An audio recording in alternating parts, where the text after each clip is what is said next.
Do you read? Can you enthusiastically say that even today you devour books like a lion devouring a raw steak?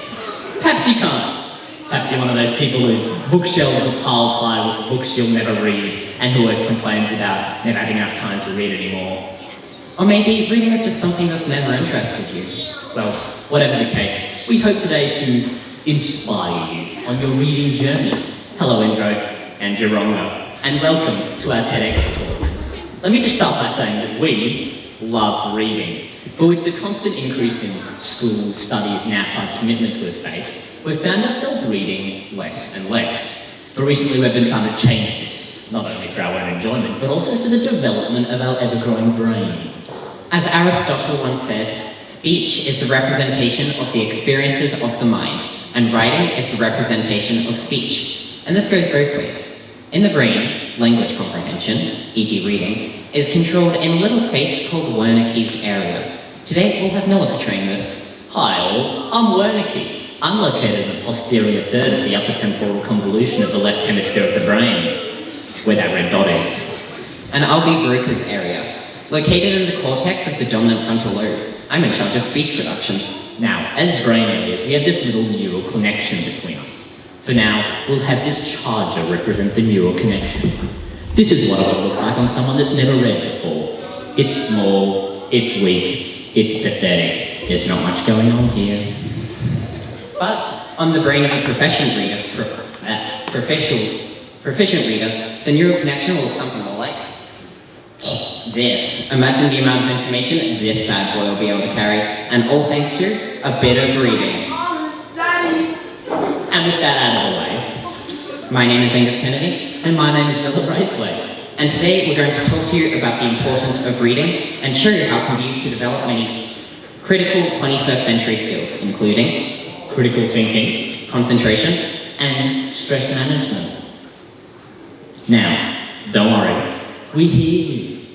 You're probably looking at this list of incredible benefits gained from reading and thinking to yourself, why is any of this important? Or perhaps you're even wondering how reading manages to achieve these effects. Well, do I have good news for you? We will be going over each and every one of these in excruciatingly acute detail. By the end of this, we swear you'll understand exactly how reading creates benefits and why these benefits are important to you. So how about we kick things off by talking about everyone's favourite 21st century skill, critical thinking. Now, why is critical thinking important?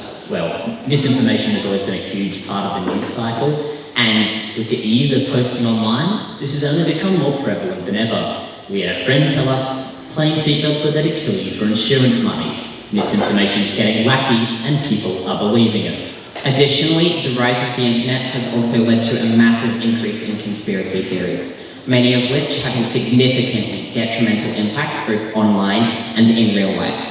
Critical thinking allows us to sift through the sea of information, discern what we need to pay attention to, and identify what we don't.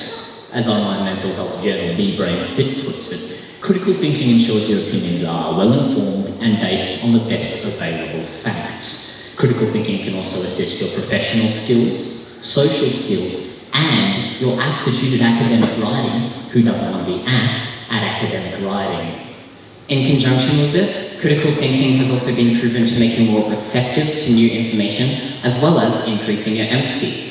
The analysis skills it builds are also invaluable in the modern professional world, as well as the world of academic writing we currently inhabit. But that still leaves us with one question.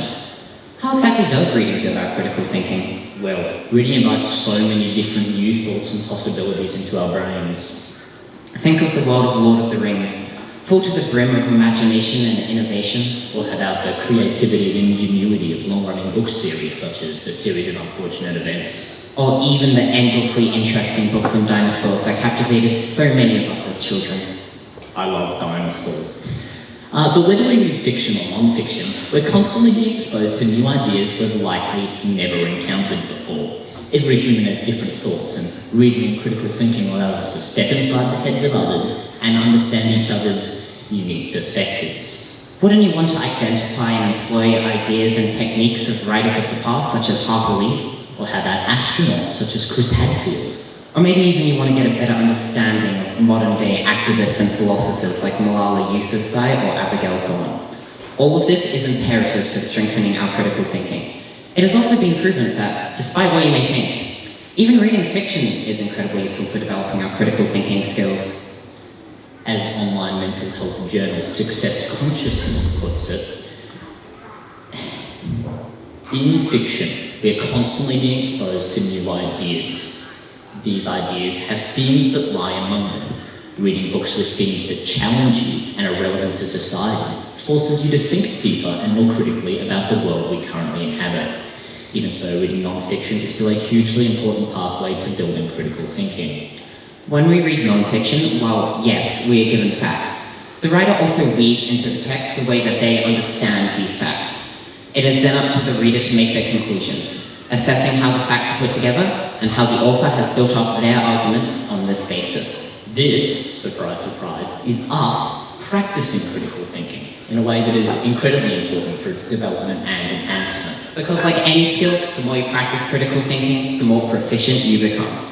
Now, that's critical thinking out of the way. How about we take a look at a little something I like to call concentration. In the modern world, we are constantly nagged by millions of tiny things, all screaming and demanding our full attention. In fact, a recent survey by the University of California estimates that we are bombarded with 34 gigabytes of information a day. 34 gigabytes? That's a massive amount of information. And it's one of the most defining factors for the steadily declining young attention spans of young people. It has been proven time and time again that having a strong attention span is incredibly important. It can cause you to have trouble hearing what people are saying, lose vital communication skills, and lead to you making a variety of mistakes and poor judgmental decisions. All of this goes to show that having a strong attention span is fabulously important. As one online mental health journal said, if your brain keeps going from one thought to another, like a car without brakes, if every beep of your cell phone captures your attention and you feel compelled to look at the screen, how can you focus effectively on anything? And while reading is not a cure-all for the problems we all face in maintaining concentration, it is a definite fact that it can help. Reading puts a massive strain on our mind, forcing us to devote all of our attention to the task at hand. And while you may think speech and image processing require similar levels of attention, that is just not the case. When we watch TV or movies, it's astonishingly easy to barely pay attention and still get the gist of the plot. Whereas if we are unfocused while reading, we literally lose the plot of the story. This high level of attention that reading requires acts as a sort of training exercise for the brain, improving your attention in the long term. Reading is also great for providing a quick boost to your concentration. If you feel unfocused and can't get anything done, a great way to fix this is to take a break and do some reading.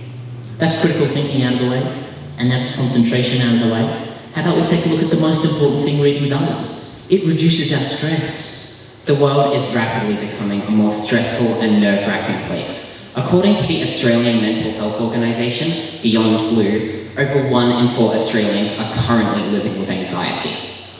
That's a large amount of people, but it's not hard to see why. When scrolling through the internet or reading the news, we're constantly exposed to stories of greed and war, and it's just some pretty gloomy stuff. The stress this seemingly endless spew of horror and hate creates can also lead to increased stress in our day-to-day life.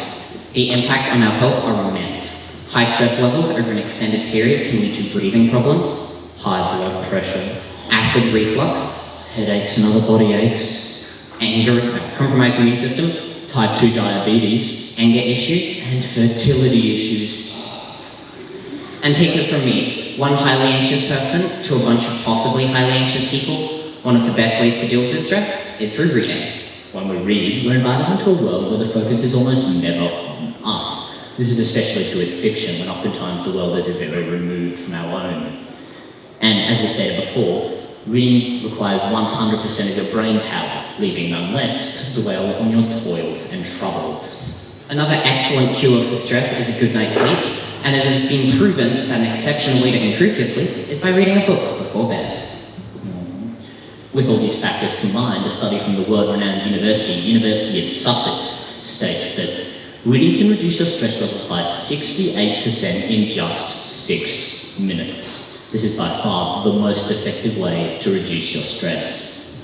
But where to begin with reading? Many people feel overwhelmed by the vast amount of literature in the world. But honestly, the best way to start is just by picking up a book that interests you, no matter what age or skill level it was written for.